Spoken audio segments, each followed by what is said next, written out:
All right, Dr. Chris Lemmon here with wizardscatch.com. That's wizardscache.com. And I've got a few friends here, and we're kind of looking at the idea of intuition. So I want to build a bigger picture as a background of where this beast sits in the nature of it and how it got misnamed. The useful piece of it, it got somewhat misnamed as we move forward with it over time. So let's go back to kind of the standard model of the beginning of all of this junk. And we're just going to get a big view. This won't take very long. And then we'll do a few questions and we'll see if we can't pinpoint some element within that would make some sense. So in the very beginning, supposedly we have this chaotic system in play. Perhaps it's a deterministic chaotic system that just means that no matter how you go through the maze, you wind up at the same endpoint. So you can't make a mistake. That's kind of cool. You have this whole thing in an environment of no time. And what no time means is that means there's no repeatable pattern. Time is a product of planetary movements or decaying radioactive material. It's something that has a pattern receptors. So when you talk about no time, it doesn't mean your Timex watch won't work. It means that there's no repeating patterns. So here they are in this mess, and there's no repeating patterns. Appears to be, and as good as they can get, there's an element of attention that comes into it. So I like to use the model of kind of like alphabet soup. You have this big bowl of alphabet soup, and it's kind of perking along and boiling, and every now and then a letter comes to the surface, right? And so as you're looking there at the alphabet soup, and you would notice an E, when I say you, that means that we have to have some type of an attendee, something or something to attend. That which attends is not necessarily part of the system. So inherently, that which is not part of the system is not revealed within it. I can look at the electrical receptor on the wall, and I could pull the cover off and look at the wires, but I would never find out any information about the power plant that attaches to it because it's not in that system. So we have an attention, and say the attention goes down to the letter E. Now you can imagine here's the soup, and the letter E has attention on it.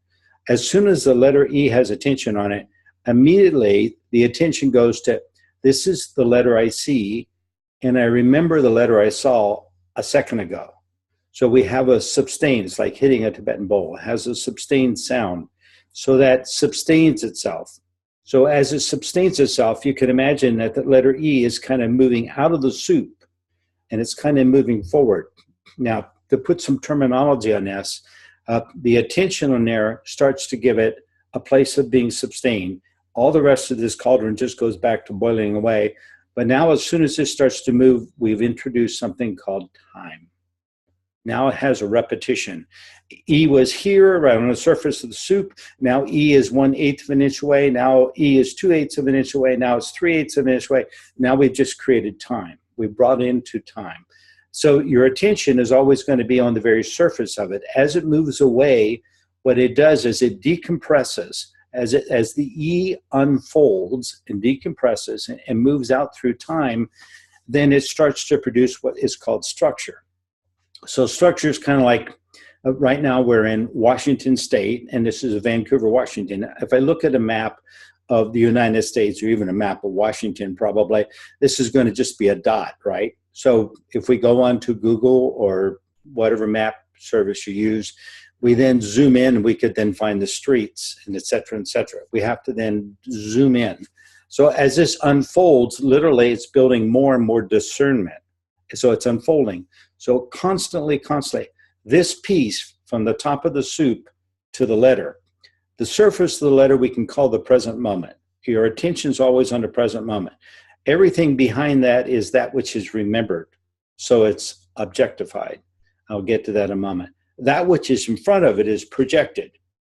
And that's where intuition comes in. So let me define those two things. Objectified means that because it's a unique thing, our attention is really small. We're looking at a letter in a whole pot of soup. So obviously we don't have a big attention span. So our consciousness has around 7 plus or minus points. That's a paper by Arthur A. Miller, which well, got to be standard in the world of psychology, being able to recognize in testing that we have a very limited attention. So how we humans handle that is that when we're looking at something and our attention gets full, we can take what we were looking at and we can save it. And how we save it traditionally in the model of objectified, subjectified, is that we take a symbol that's an empty space and we put it in there and we put like a meta tag in it. So in my front yard, I have a tree. That tree is really an empty space, but there's a meta tag in there that says, this is maple tree that belongs to Chris and Deborah's front yard. And so when I go by, my mind doesn't see a maple tree. Really, your mind doesn't see a picture. Your mind sees a symbol, right? And the symbol is translated into a picture. That's the way it really works. Literally can pull the optic nerves out of someone who's living person on a table. You can run those optic nerves. I've seen this at Irvine University. They take that optic nerves and run it out to a monitor, and you'll see that that person is looking at symbols. The person in front of them has a TV monitor and there's something going on they're looking at, but it shows up on the optic nerve as symbols. So literally they see that symbol. So everything on the planet, everything that we say we know, the air we breathe, everything that exists in the planet is simply a quagmire of empty spaces that are turned out to be symbols that have assignments in them. And those assignments have a certain rate of entropy. That tree might last longer than I do, but somewhere 5 or 6 or 800 years from now, that tree will just be gone. So all of those things have a different rate of entropy. So that's the model of what we call the subjective objectified. Now it's been refined a little bit, and it basically, as it gets refined, it says that that's my tree for a while, and I identify with it, I recognize it. If I came down the street and I was half asleep in the car and I woke up, and look out and say, oh, there's my tree, I would recognize it as my tree, right? So all those things in our environment are personalized. They don't depersonalize. Someone else might not recall my tree, but they might recognize it as a maple tree.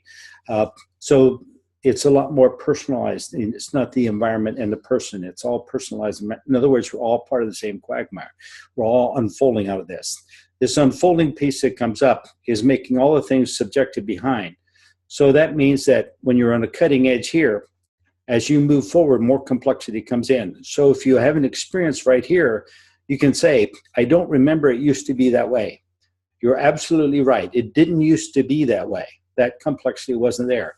As this moves out, it moves out in all directions. And then it's like I said, zooming in on that map, all those streets come up, all that information comes up that was not there before. So that whole process is called a mean development. In other words, it's developing on the planet right now over time. So each one of us is developing more complexity and more discernment as it moves in. We remember things and they weren't quite that complex in our memory. Now, the very nature of all this piece is that we have a sense of knowing for this. In other words, it's all objectified. It's all been categorized. We could put that in one of these books you see behind me here. We could write all that information down, which a lot of those books have that, right? We can't really talk too much about the future. So what we do, or what we've learned to do, is we project what was in the past into the future. Literally, it's the exact same part of your brain. Future and past, the same part of your brain. So we project that in. Now, the really good news is that by projecting an idea that you'll have a future creates the possibility of a future. So even though what's going to happen may not be what happened in the past, you need to have something to create it. In other words, I need to have a model of a sidewalk to extend in front of me to have the sidewalk continue, even though it may have curves and dips and be a little different, right? It may wind up being different, but I need to have that picture, that image, so I can start to project ahead. So that's what we start to do. As that unfolds, then it starts to become different. It starts to not quite be the way that it was projected out to be.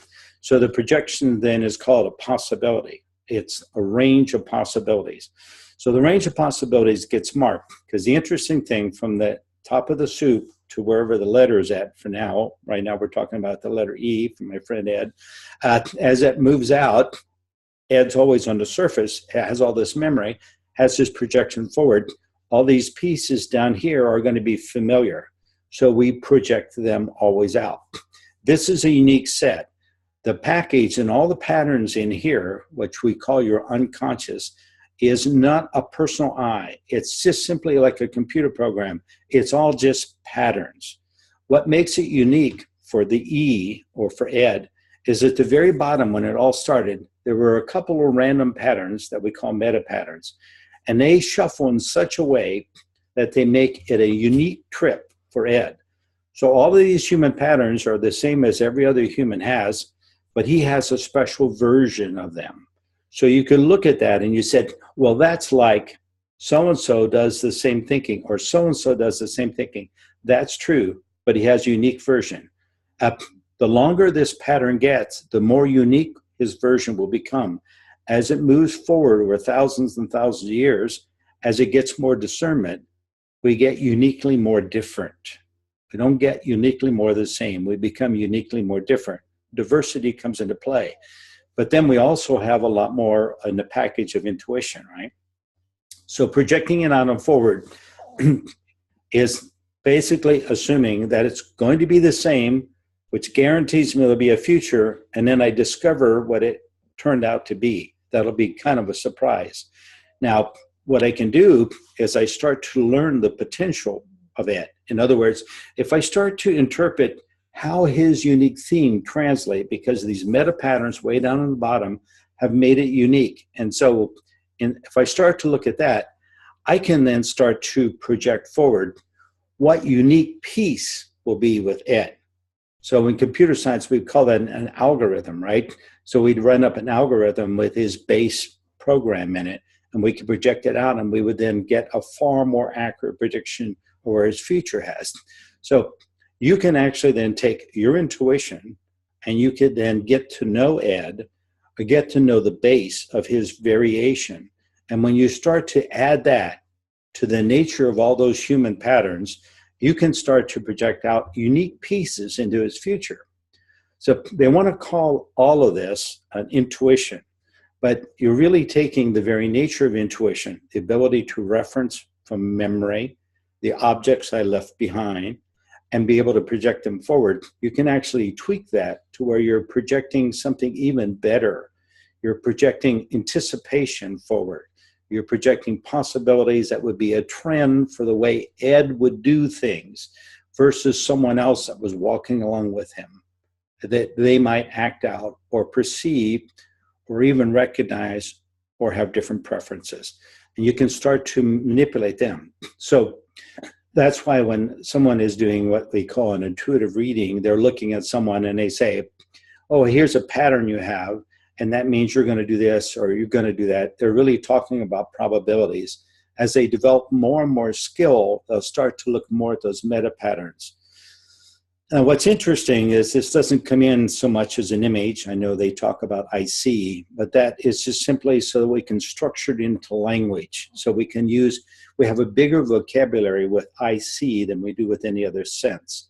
But that literally comes into the sense of smell when it comes into your brain. And the reason why it interprets the sense of smell is because those sensors come more from your gut.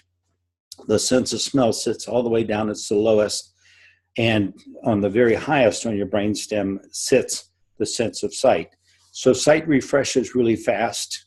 If you'll notice that when you smell something, it seems to disappear, it fades. You got to kind of sniff around to see if you can find it. Eyesight refreshes really, really fast, close to the speed of light. So we don't notice it blank out. We don't notice the blinking. But literally, all the senses blink. The one at the bottom fades out. So the one at the bottom then can relate to this data that's coming in, because the data comes in mostly to the gut. It's totally gut kinesthetics. It really has to do with a balancing act. When you're moving from this point and you're launching off into space, you're literally going in this direction. You can see where balance would be a big problem, right? You'd have to kind of balance this up. All this extension, extending us out and out and out into what we call a future of possibility, is really just taking the very attention that was placed upon you and being able to thrive or continue to create the moment now in that stream of attention and have it move out. All the rest are very useful tools. So when it comes to intuition, as you start to play, you'll just notice in someone, you'll say, I don't know why I get this, but it feels like you're surrounded by numbers. Because I remember that from a lady one time. She said, you're surrounded by numbers. Are you a mathematician? I said, no, I work in a grocery store. And she goes, oh, okay. Well, that's why you're surrounded by numbers. So she literally got a sense of, now she would have said, I see that picture. But really what she's getting is it feels a certain way. We don't have language yet to speak about those internal components in a gut. I like to think, and all my life I've been working with it, that I really think that playing with this intuitive piece, developing this intuitive piece, has a chance of number one is a chance to develop that ability to have an inner dialogue, to find out what is going on inside this thing, what is creating this sense of balance. Because look at the physical body, it's meant for movement, obviously, right? And anything that moves have to be balanced. If you fall down all the time, you have a balance problem. You probably need some help. So it just tells you that this is the genre that runs into it. Like, we need to have more of this data. We need to get a sense of this inside. We do pretty good outside with latitudes and longitudes, but we still don't know, what does it mean to be able to say I love you? What does it mean to say I'm hungry? What does all those things mean? What is all going on inside here? We're still looking for those answers. The other thing too is that we can start to understand the uniqueness of this. We can then start to respect someone else's differences, right? Hopefully in the world today with a global mindset, we're starting to get over the differences in colors, the differences in slants and eyes, the differences in linguistics, right? The differences maybe even, hopefully at some point in time, religious ideologies, belief systems, and so on and so forth. We've got to get to a place where we can start to get along a lot better. And I think that if we can start to look inside and start to notice that the only difference between all these people, it's just simply a silly little random piece in a meta pattern at the bottom. All the rest of those are very human patterns. You look at someone who's Chinese, you look at someone who's from India, you look at someone who's from Europe, and you'll see facial characteristics, you'll see hairlines, you'll see eyebrows, you'll see things that are kind of unique, and you think, wow, that looks like my Uncle Bob or something, right? It's like they have characteristics that are all human. We recognize, and research has been done where we can take facial pictures of facial expressions. And they went to New Guinea to tribal people who had never seen a white person before. And they held the pictures up and they say, what's emotionally going on? And they could tell you emotionally what that person was feeling or doing just by looking at the picture. We're all very human. We're more similar than different. And I think that skill sets in playing with intuition allows us to enrich all that. And so that's the value that I see on it. The process of going through it in the very beginning, all you can see was what you know and feel is familiar to you. And after a little while, you'll start to notice things that aren't familiar to you. And at that point in time, you'll start to notice open up. And it's like, well, that's kind of like this in me, but it's different. So then that opens up the doorway of possibilities. Remember I said, as we start to mature this, we start to move to possibilities. So then I could look at that and I'd say, so I get angry easy, and this person doesn't have that quality in me, but it has something to do with anger. So maybe they get angry slow, or maybe they brood on something. So now I can start to play on possibilities. As I make those offers intellectually in my head, trying to figure out what that is, I start to get a hit in my gut that says, a brooder. Oh, wow. Now I just learned something. I may never be a brooder. I may never have that aspect of that pattern in me, but it just learned what that is. Now I can recognize it in people. So it just means if I run into somebody anywhere in the world that's doing something human, like any person on the planet, right? I can look at them and say, oh, this is a person that broods. I don't do that. I get mad. I just tell them, hey, shut up, jerk.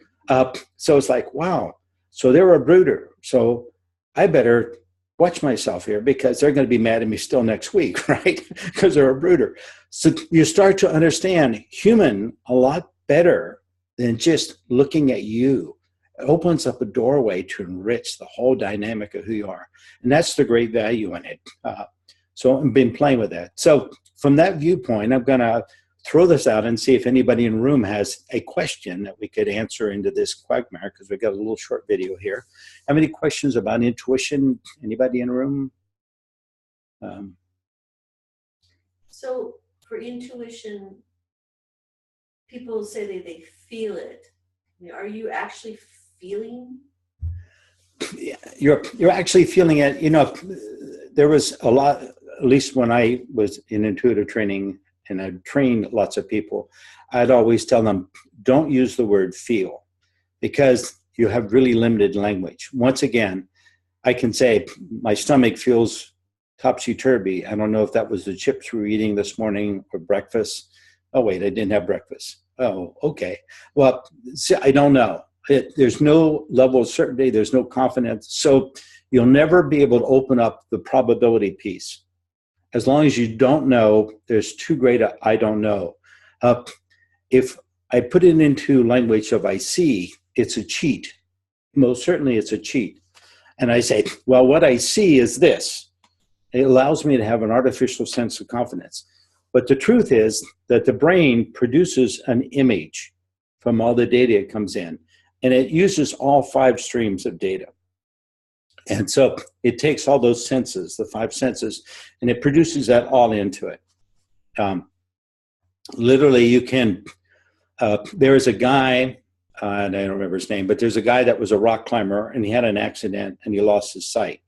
So he's still a rock climber. What he's done, he's got a piercing in his tongue, and he wears a headlight, and he climbs like at Yosemite at nighttime.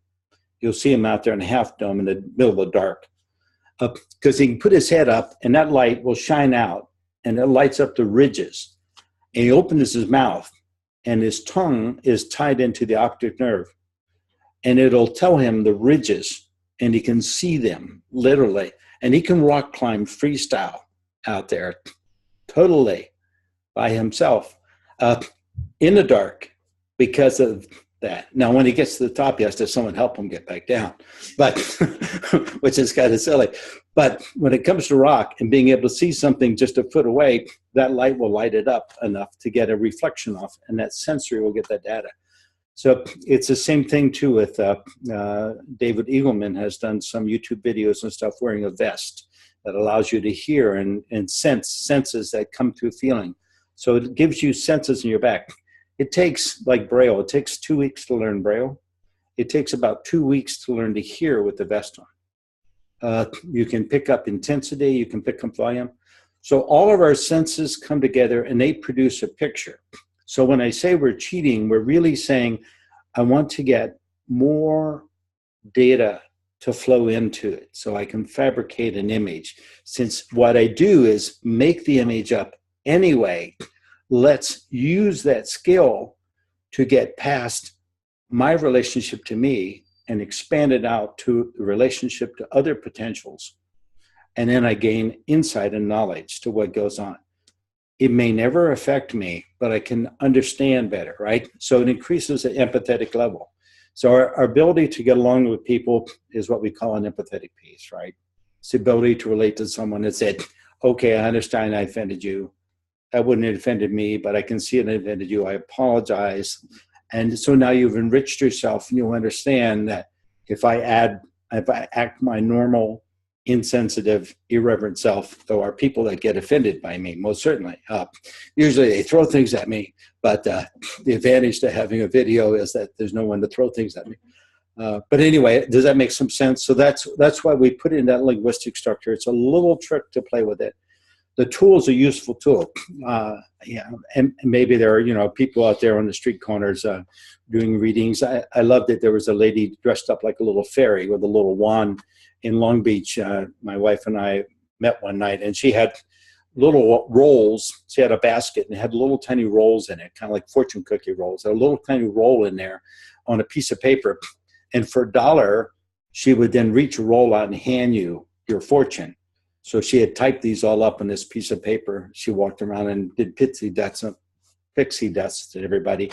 But anyway, for $1, you got a little and you unroll it. And yeah, it was relevant to humans. It was kind of cute. It was a nice idea. I don't know how many dollars she made. I looked at her basket. It looked like it was going to be about a $25 event if she stayed out there all night. I don't think she's going to get rich doing that. But you know, she put those together. She found the people, and then she reached down and felt something.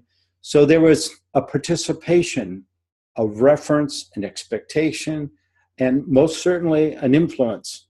All play into that. And we know, because advertising exists, that we get suckered into influences and et cetera, right? So all that stuff is real, whether you see it as ghosts or you see it as guides or whether you just see it as something terrifying. It makes no difference. Those influences are out there, and they most certainly affect us.